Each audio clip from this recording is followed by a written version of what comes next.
parle immobilier évidemment, parce que c'est l'une des grandes craintes des propriétaires. 1, les loyers impayés, 2, les squats. Évidemment. On parle régulièrement.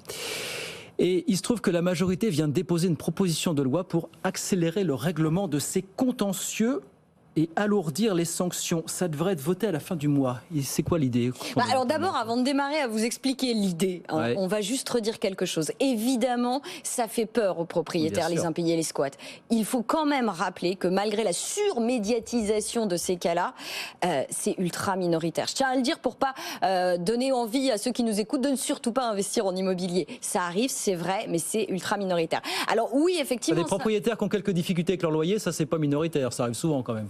Oui, mais on n'est pas sur de l'impayé, on va être sur un délai de paiement et c'est un peu différent, les entreprises savent de quoi je parle. En l'occurrence, effectivement, les vrais impayés, c'est quand même ultra rare, mais effectivement, ça fait très peur. Pourquoi ? D'abord, particulièrement aujourd'hui, en période d'inflation, et pour cause, vous avez une perte de pouvoir d'achat considérable pour certains locataires qui pourraient évidemment être obligés de ne pas payer leur loyer.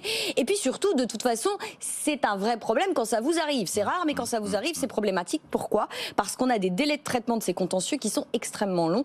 Faut savoir qu'en moyenne, entre le premier impayé de loyer et l'expulsion du locataire, il peut s'écouler 2 à 3 ans. Et c'est une moyenne. Pourquoi 2 à 3 ans ? Parce que vous avez évidemment tout un tas de procédures à respecter. Vous allez essayer au démarrage une négociation à l'amiable. Vous allez faire partir la chose en justice.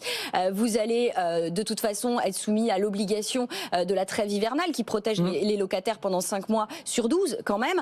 Le fait est qu'effectivement c'est long. Et puis en plus, je rappelle, et c'est ça qui est très intéressant, c'est que le juge, malgré le prononcé d'expulsion, peut décider de délais supplémentaires accordé aux locataires pour qu'ils puissent se reloger, délai qui aujourd'hui va jusqu'à 3 ans quand même après la décision d'expulsion.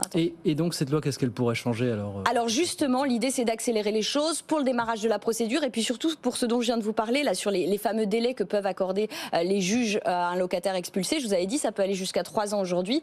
Demain, si la loi est votée en l'état, ce sera plus que 1 an maximum. Donc déjà, on accélère les choses.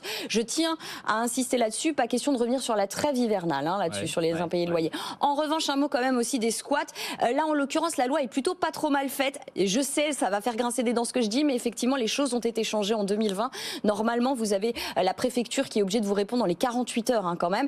Le squatteur, c'est un cas à part. Ce n'est pas un impayé de loyer. Lui, il n'y a pas moyen de respecter la trêve hivernale. Il peut être mis dehors quand la justice s'en empare ou que le préfet intervient. Ce qui prend en général beaucoup de temps. Ce qui prend, oui. Mais justement, non, depuis 2020. Et donc, c'est Guillaume Kasbarian, qui est un député de la majorité, qui porte ce nouveau texte et qui avait déjà porté un précédent texte de 2020, où justement, l'idée, c'est que maintenant, la préfecture est censée avoir 48 heures pour vous répondre. Ce nouveau texte, en fait, va faciliter les choses en définissant mieux la notion, la définition du squat et du squatteur. Parce que ce qu'il me disait, Guillaume Kasbarian, c'est que aujourd'hui, vous avez des préfectures qui essayent par frilosité, disent « Ah non, mais là, c'est pas vraiment un squat, etc. » Donc là, avec cette nouvelle loi, si, on aura vraiment une définition très complète du squat et du squatteur. Et puis, vous parlez aussi d'alourdissement des sanctions. Oui. En fait, on va les tripler, les sanctions pour les squatteurs.